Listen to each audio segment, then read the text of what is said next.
नमस्कार दोस्तों। OCN network में आपका स्वागत है। तमिलनाडु से एक ऐसी खबर आ रही है जिस पर बवाल होना लगभग तय है, क्योंकि राज्यपाल आर एन रवि ने एक तरफा फैसला लेते हुए वी सेंथिल बालाजी को मंत्री पद से बर्खास्त कर दिया है। बालाजी कौन है? बालाजी वहाँ के मुख्यमंत्री के स्टालिन के मुंह लगे हैं, बहुत करीबी हैं। वो बहुत महत्वपूर्ण मंत्रालयों के मंत्री रहे हैं। उनको पिछले दिनों गिरफ्तार किया गया था और जब गिरफ्तारी हुई थी तो उन्होंने रोना धोना शुरू कर दिया था। साथ ही सीने में दर्द उठने की बात भी कही थी। लिहाजा उनको अस्पताल ले जाया गया, वहाँ आईसीयू में रखा गया। कहा गया कि साहब इनके हार्ट में प्रॉब्लम है और ऑपरेशन भी किया जा सकता है, सर्जरी भी की जा सकती है। वी सेंथिल उसी समय से चर्चा में रहे हैं जब 2014-15 में उन पर आरोप लगे थे कि नौकरियों में उन्होंने जम कर के पैसा कूटा है। उसी मामले की जांच पड़ताल चल रही थी। जांच हालांकि लंबे समय तक चली, लेकिन उसके बाद उनकी गिरफ्तारी की नौबत आ गई और जाहिर है इसे ना तो सेंथिल के बालाजी के जो समर्थक हैं उन्होंने पसंद किया और ना ही मुख्यमंत्री के स्टालिन और उनके सहयोगियों के गले के नीचे से ये बात उतरी। वो उसी तरीके से मंत्री बना करके रखे गए जैसे अतीत में हमने देखा कि महाराष्ट्र में नवाब मलिक को जेल में रहते हुए भी उद्धव ठाकरे सरकार ने मंत्री बनाए रखा।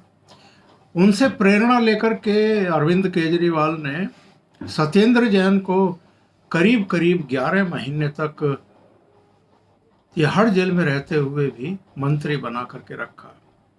वो तो जब उनके दूसरे मंत्री बल्कि उप मुख्यमंत्री मनीष सिसोदिया गिरफ्तार हुए तो उसके बाद फिर ये शायद ये सोचते हुए कि अब थोड़ी बदनामी ज़्यादा होगी। बदनामी का भी मामला इतना नहीं था। उन्होंने सोचा कि दो दो मंत्री अगर जेल में चले गए हैं और उनको मैं मंत्री बनाए रखूँगा तो बाहर काम कौन करेगा, इसलिए दोनों से इस्तीफे लिए गए। लेकिन यहाँ तमिलनाडु में वी सेंथिल बालाजी गिरफ्तार किए गए थे 14 जून को और अब राज्यपाल ने ये फैसला किया कि उनको मंत्री पद से बर्खास्त कर दिया जाए। चीफ मिनिस्टर कह रहे हैं कि राज्यपाल को तो किसी कैबिनेट मंत्री को बर्खास्त करने का अधिकार ही नहीं है और हम इसे हाई कोर्ट में चैलेंज करेंगे, हाई कोर्ट में इसके खिलाफ याचिका दाखिल करेंगे। हाई कोर्ट और सुप्रीम कोर्ट इस मामले में क्या फैसला लेते हैं ये तो भविष्य के गर्भ में छिपा है, लेकिन राज्यपाल ने क्या कहा है उनको बर्खास्त करते हुए उस पर गौर करना जरूरी है। उन्होंने कहा है कि वो गवाहों को प्रभावित करने की कोशिश कर रहे हैं मंत्री पद पर रहते हुए, इसलिए उनका मंत्री पद से इस्तीफा लिया जाना चाहिए था, उनको हटाया जाना चाहिए था।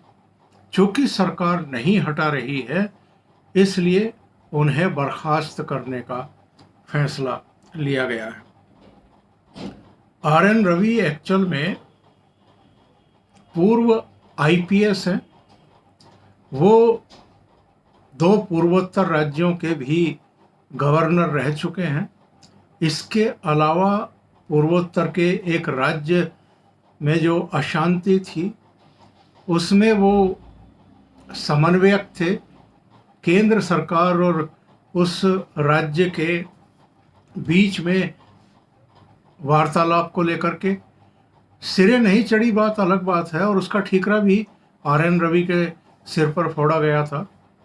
लेकिन उसके बाद इनको तमिलनाडु जैसे महत्वपूर्ण राज्य का गवर्नर बना करके भेजा गया।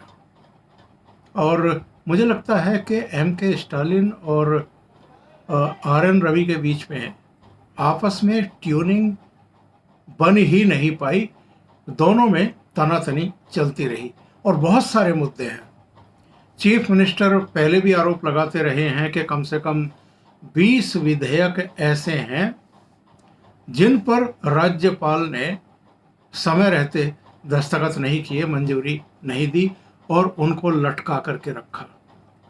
तमिलनाडु के नाम को लेकर के भी दोनों में, यानी चुनी हुई सरकार के मुख्यमंत्री में और संवैधानिक पद पर राष्ट्रपति का प्रतिनिधित्व कर रहे राज्यपाल के बीच में अच्छा खासा विवाद हो ही चुका है। राज्यपाल तमिलनाडु को किसी और नाम से पुकारने लगे। इसको लेकर के बहुत सारे लोगों ने सवाल भी खड़े किए कि राज्यपाल को ऐसा नहीं करना चाहिए। इसके अलावा भी जनवरी में जब उनका अभिभाषण हो रहा था तो उन्होंने राज्य सरकार के द्वारा लिख कर दिए अभिभाषण का एक पैरा छोड़ दिया था, पढ़ा नहीं था। इसको लेकर के भी विवाद हुआ और बहुत सारे जो DMK के सांसद और MLA हैं उन्होंने राष्ट्रपति को एक चिट्ठी भी सौंपी, एक ज्ञापन भी सौंपा और RN रवि को तमिलनाडु से हटाने की मांग भी की।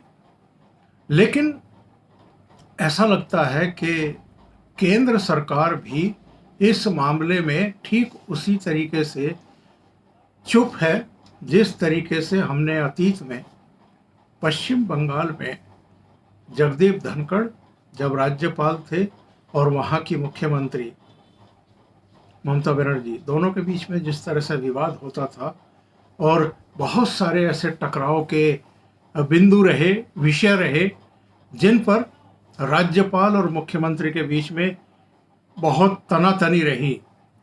कई बार राज्य सरकार की तरफ से यहाँ तक कि चीफ सेक्रेटरी, DGP और खुद चीफ मिनिस्टर की तरफ से भी जगदीप धनखड़ के राज्यपाल रहते हुए उनके साथ ऐसा व्यवहार किया गया जिसको आप स्वीकार नहीं करना चाहेंगे।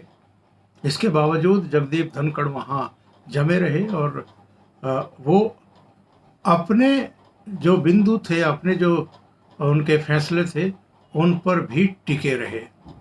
बाद में वो उपराष्ट्रपति बने और यहाँ अब तमिलनाडु बड़ा राज्य है और जिस तरह के हालात गवर्नर और चुनी हुई सरकार के बीच में उत्पन्न हो गए हैं, निश्चित रूप से उस पर अब सबकी नज़र है। ये चिंताजनक स्थिति तो है, पर जो V सेंथिल बालाजी को बर्खास्त करने का फैसला लिया है राज्यपाल ने, इसको लेकर के एक चर्चा अब चल निकली है। बड़ा वर्ग है जो कह रहा है कि राज्यपाल को इस बारे में मुख्यमंत्री से चर्चा करनी चाहिए थी। बहुत सारे लोग हैं जो अभी चुप हैं। कुछ लोग राज्यपाल ने जो कदम उठाया है उसको बिल्कुल सही बता रहे हैं। जो कारण बताए हैं राज्यपाल ने कि वो गवाहों को प्रभावित कर रहे हैं, धमका रहे हैं मंत्री पद पर रहते हुए, वो दमदार तर्क हैं उनके। लेकिन जब इस मामले की कोर्ट में सुनवाई होगी तो वहाँ ये जो तर्क दिए हैं राज्यपाल ने वो कितने ठहर पाएंगे। दूसरे, अभी ये भी तय होना है कि क्या कोई गवर्नर या राष्ट्रपति केंद्रीय मंत्रिपरिषद के किसी सदस्य को या राज्य सरकार के किसी कैबिनेट मंत्री को इस तरह बर्खास्त कर सकते हैं। हालांकि ये विशेष परिस्थितियां हैं क्योंकि V सेंथिल बालाजी गिरफ्तार किए गए हैं, भ्रष्टाचार के आरोप में गिरफ्तार किए गए हैं। तो ये देखना दिलचस्प होगा कि हाई कोर्ट और आगे सुप्रीम कोर्ट, अगर सुप्रीम कोर्ट तक मामला पहुंचता है तो उनका डिसीजन राज्यपाल के इस फैसले पर क्या आता है। अभी के लिए इतना ही। बहुत बहुत धन्यवाद। अगर आपको ये चैनल और इसके कंटेंट पसंद आ रहे हैं तो लाइक करें, कमेंट करें, वीडियो को शेयर भी करें।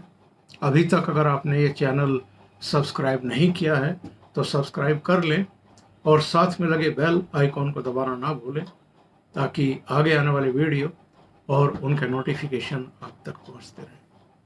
बहुत बहुत धन्यवाद। नमस्कार।